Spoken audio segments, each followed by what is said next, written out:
ओम शांति। आज हम सुनेंगे बाबा के 27/3/2023 का महावाक्य। प्रातः मुरली ओम शांति। बाप दादा मधुबन। बाबा ने कहा, मीठे बच्चे, बाप समान निडर बनो, अपनी अवस्था साक्षी रख, सदा हर्षित रहो। याद में रहने से ही अंतमति सोगति होगी। प्रश्न है, खुशनसीब बच्चे सदा फ्रेश और हर्षित रहने के लिए कौन सी विधि अपनाते हैं? उत्तर है, दिन में 2 बार ज्ञान स्नान करने की। बड़े आदमी फ्रेश रहने के लिए 2 बार ज्ञान स्नान करते हैं। तुम बच्चों को भी ज्ञान स्नान 2 बारी करनी चाहिए। इसमें बहुत फायदे हैं। पहला है, सदा हर्षित रहेंगे। दूसरा, खुश नसीब तकदीरवान बन जाएंगे। तीसरा, किसी भी प्रकार का संशय निकल जाएगा। चौथा, मायावी लोगों के संग से बच जाएंगे। पांचवा, बाप और टीचर खुश होंगे। छठवां, गुनगुन फूल बन जाएंगे, अपार खुशी में रहेंगे। गीत जाग सजनिया जाग। ओम शांति। बाबा बच्चों को बैठ समझाते हैं, ब्रह्मा मुख से एक है गौमुख, बेल मुख नंदीगढ़ है ना। गीत भी सुना, साजन कहते हैं सजनियों को। अब सजनियां सिर्फ फीमेल तो नहीं, यह मेल श्री सजनियां हैं। जो भी भक्ति करते हैं, भगवान को याद करते हैं, तो वो हो गए सजनियां। साधन तो ये है, साधु भी साधना करते हैं भगवान से मिलने के लिए, तो वही भी सजनियां ठहरे। वही एक भगवान कौन? एक तो कहा गॉड फादर, एक तो कहा जाएगा गॉड फादर को। जैसे वर राजा को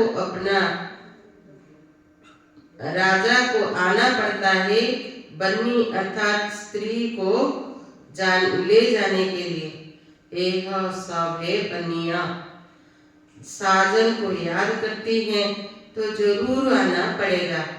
एक के लिए नहीं, सबके लिए आना पड़ेगा। और सभी सजनियां दुखी है, कोई न कोई रोग बीमारी आदि होगी जरूर। तो यह हो गए नरक। स्वर्ग में है सुख, नरक में है दुख। इस समय हम सब नरकवासी सजनियां अर्थात सब माया रावण की कैद में है। बेहद का बाप बेहद की बातें ही समझाएंगे। सारी दुनिया कैद में है, इसको दुख धाम कहा जाता है। धाम अर्थात रहने की जगह। कलयुग में है दुख, सतयुग में है सुख। दैवी संप्रदाय आसुरी संप्रदाय, ये है गीता के भगवान शिव के महावाक्य। वही खुद कहते हैं, सजनिया अब नवयुग आया। यह पुरानी दुनिया है। साजन कहते हैं, अब जागो, अब नया युग सतयुग आता है। गीता से स्वर्ग स्थापन किया था। गीता भारत के देवी देवता धर्म का शास्त्र है। जो देवता धर्म अब प्राय लोप हो गया है। प्राय अर्थात बाकी आटे में नमक जाकर रहा है। चित्र है, लेकिन अपने को कोई भी देवता नहीं मानते। यह भूल गए हैं कि सतयुग में देवी देवता धर्म था, जिसको ही स्वर्ग कहा जाता है। जब लक्ष्मी नारायण का राज्य होगा तब वो ऐसे नहीं कहेंगे कि अब स्वर्ग है। फिर तो यह भी समझे कि नर्क होना है। यह सब रात हम अभी जानते हैं। 5000 वर्ष पहले स्वर्ग था, अब नर्क है। देवी देवता धर्म की टांग टूटी हुई है। यह बातें और कोई गीता सुनाने वाला बता न सके। सर्वशास्त्रमयी शिरोमणि गीता है। गीता का भगवान ही गीता द्वारा भारत को स्वर्ग बनाते हैं। फिर आधा कलम वहाँ गीता की दरकार नहीं। वहाँ तो प्रारब्ध है। बाबा खुद कहते हैं यह ज्ञान प्रलोभ हो जाता है। अभी लोभ है ना, हम रोज नई नई बातें सुनते हैं। वही तो 18 अध्याय सुनते आए हैं, उसको नया कौन कहेंगे। पुराने 18 अध्याय लिख दिए हैं। यहाँ तो हम पढ़ते रहते हैं, योग लगाते रहते हैं, इसमें भी टाइम लगता है। ज्ञान और योग दोनों भाई बहन है। बाबा कहते हैं ध्यान से ज्ञान श्रेष्ठ है, क्योंकि उससे ही तुम जीवन मुक्ति पा सकेंगे। ऐसा कोई कह न सके कि हमको साक्षात्कार हो तो पुरुषार्थ करें। सामने श्री कृष्ण का चित्र देख रहे हैं, ऐसे प्रिंस प्रिंसेस बनेंगे, फिर जो चाहे सो बनो। प्रिंस प्रिंसेस बनते हैं, एक तो मानना चाहिए ना। अब नवयुग आ रहा है, जहाँ जीत वहाँ जाकर प्रिंस बने का जन्म होंगे। रत्न जड़ित मुरली भी होगी, यह निशानी है। श्री कृष्ण को भी मुरली दिखाते हैं, क्योंकि सहजादा है ना, बाकी वहाँ ज्ञान की कोई बात नहीं। ज्ञान का सागर तो एक शिव बाबा है।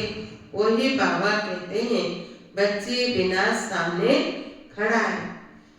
पहाड़ी में पिछाड़ी में मंत्र देने वाले कोई नहीं रहेगा। अंतमति सोगति गाई हुई है ना। अंत में मेरी याद रहेंगे तो गति मिल जाएगी। तुम आजकल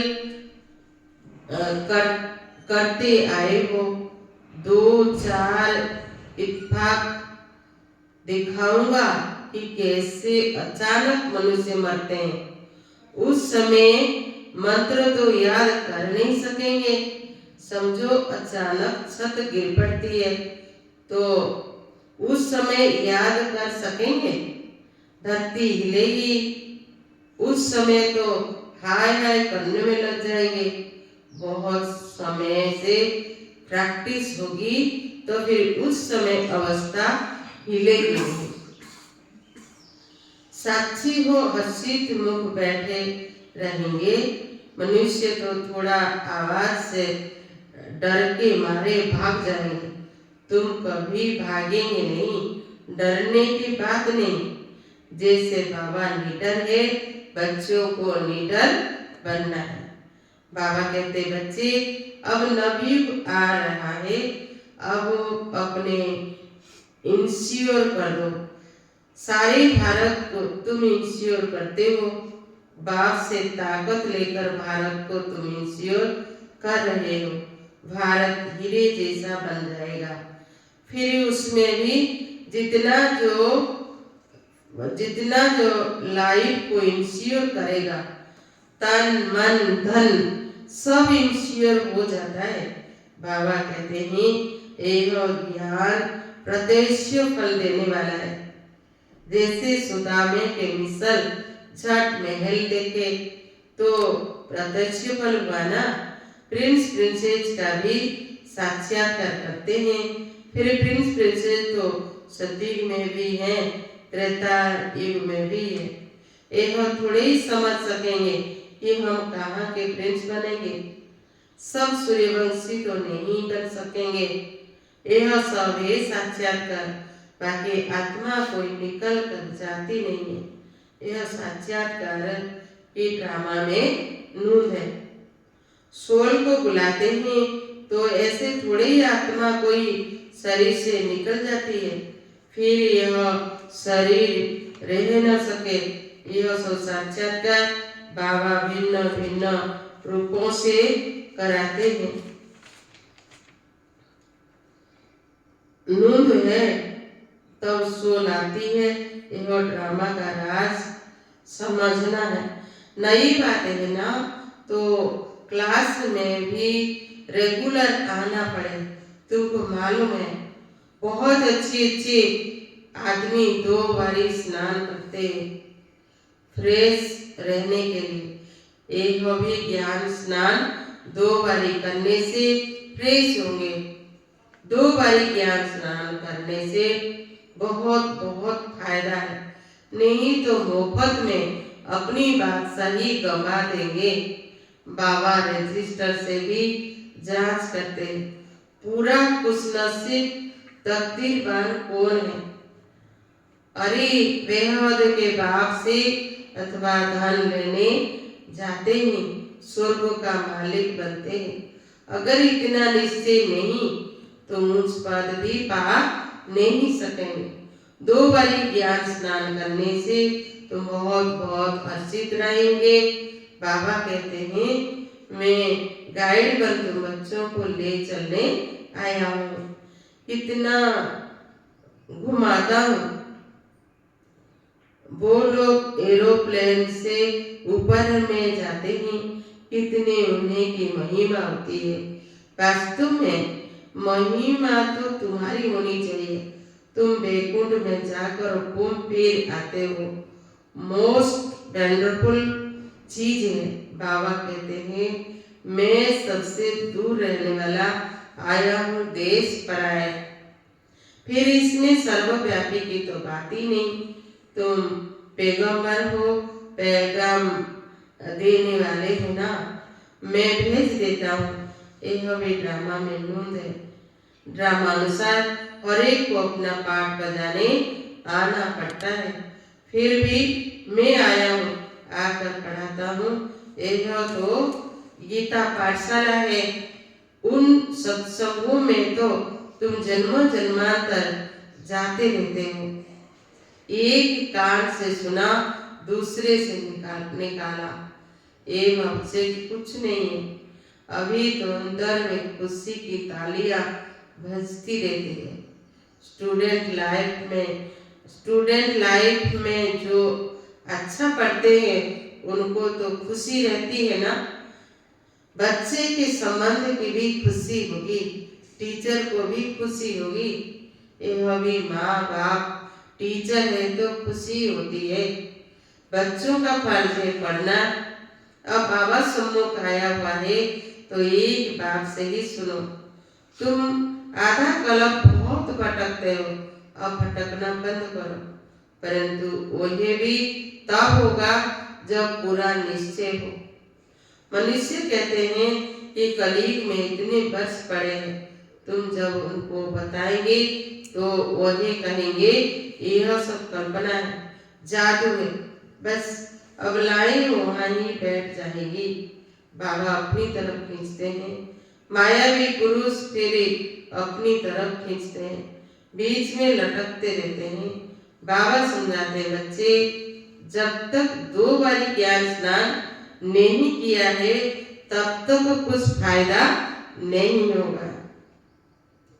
अरे कोई समय मुरली में ऐसी पॉइंट्स निकलती है जिससे ऐसा तीर लग जाएगा जो तुम्हारा संशय मिट जाएगा। और कोई भी सत्संग में जाने के लिए कभी मना नहीं करते। यहाँ के लिए मना करते हैं क्योंकि यहाँ पवित्र रहने की मुख्य बात है। स्त्री पति दोनों को पवित्र बनना है। यहाँ तो स्त्री पति के पिछाड़ी सती बनती है कि पति लोग में जाएंगे। पति नरक में है तो स्त्री भी नरक में जाती है। अब तुम दोनों स्वर्ग में जाने के लिए पुरुषार्थ करो। अबलाओं पर कितने अत्याचार होते हैं। बच्चियां कहें हम शादी नहीं करेंगे, वही कहें शादी जरूर करनी है। बाबा कहते बच्चियां इस अंतिम जन्म में शादी करने से मोह की जाल बढ़ती जाएगी। पति में मोह, फिर बच्चों में मोह, पियर घर ससुर घर में मोह। आज बच्चा जन्मा पार्टियां देंगे, कल बच्चा मर गया तो हाय दोष मचा देंगे। सती में तो तुम बहुत खुश रहेंगे।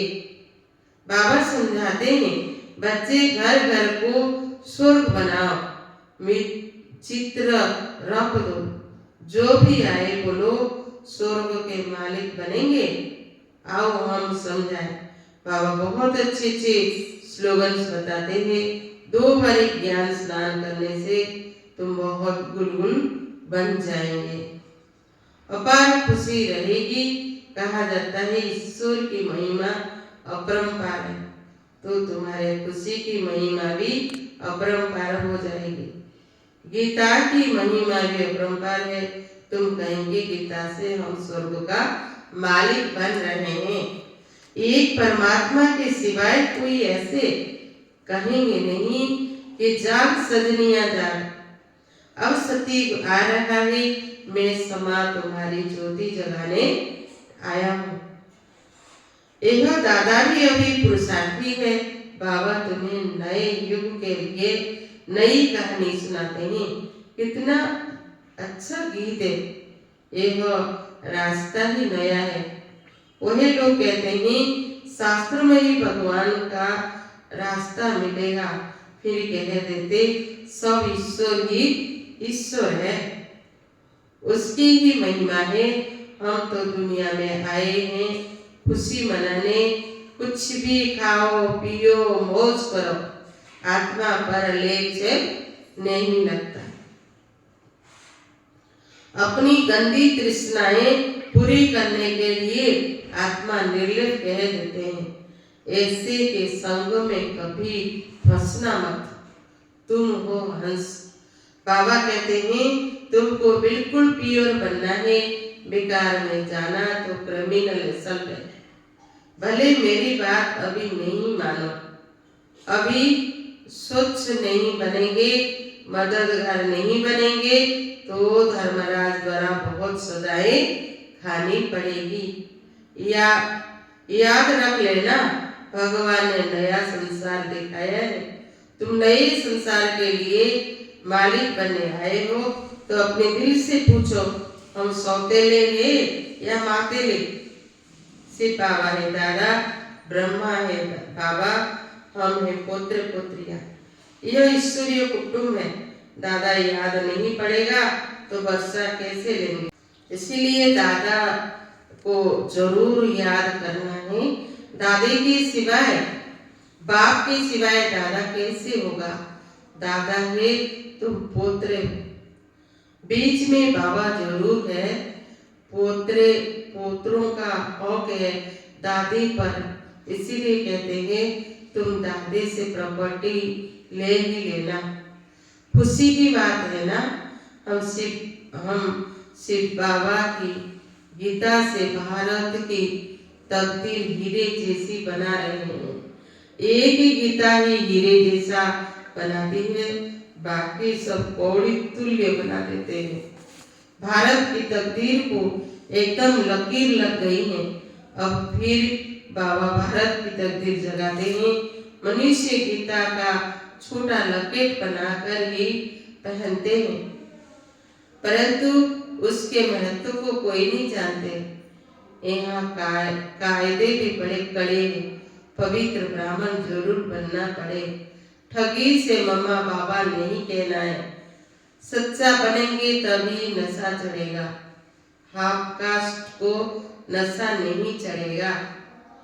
भगवान भारत के पीछे दीवाना बना है कि हम भारत को फिर से हीरे जैसा बनाऊंगा, तो भारत पर आशिक हुआ ना। भारत को फिर से ऊंच बनाते हैं। आशिक मासूक के पिछाड़ी दीवाना होता है ना, तो भारतवासियों के पीछे कितना दीवाना है, कितना दूर से भागते हैं और फिर कितना बड़ा निरंकारी है। अच्छा, मीठे मीठे सिखिलाते बच्चों प्रति माता पिता बाप दादा का याद प्यार और गुड मॉर्निंग। रूहानी बाप की रूहानी बच्चों को नमस्ते। हम सभी रूहानी बच्चों की रूहानी बाप दादा को नमस्ते। धारणा के लिए मुख्य सार है। पहला पॉइंट, बेहद के बाप से अथाह ज्ञान धन लेने के लिए 2 बारी ज्ञान स्नान करना है। पढ़ाई में रेगुलर जरूर बनना है। सेकंड पॉइंट, फुल कास्ट सच्चा पवित्र ब्राह्मण बनना है। बाप का मददगार बनना है। गंदी तृष्णाएं रखने वालों के संग में कभी नहीं फंसना है। आज का वरदान है, तन मन और दिल की स्वच्छता द्वारा साहिब को राजी करने वाले सच्ची होली हंस भव। स्वच्छता अर्थात मन वचन कर्म संबंध सब में पवित्रता, पवित्रता की निशानी सफेद रंग दिखाते। आप होली हंस भी सफेद वस्त्रधारी, साफ दिल अर्थात स्वच्छता स्वरूप हो। तन मन और दिल से सदा बेदाग अर्थात सोचो। साफ मन व साफ दिल पर साहिब राजी होता है। उनकी सर्व मुरादें अर्थात कामनाएं पूरी होती हैं। हंस की विशेषता स्वच्छता है, इसलिए ब्राह्मण आत्माओं को होली हंस कहा जाता है। आज के स्लोगन है, जो इस समय सब कुछ सहन करते हैं वही शहंशाह बनते हैं। ओम शांति।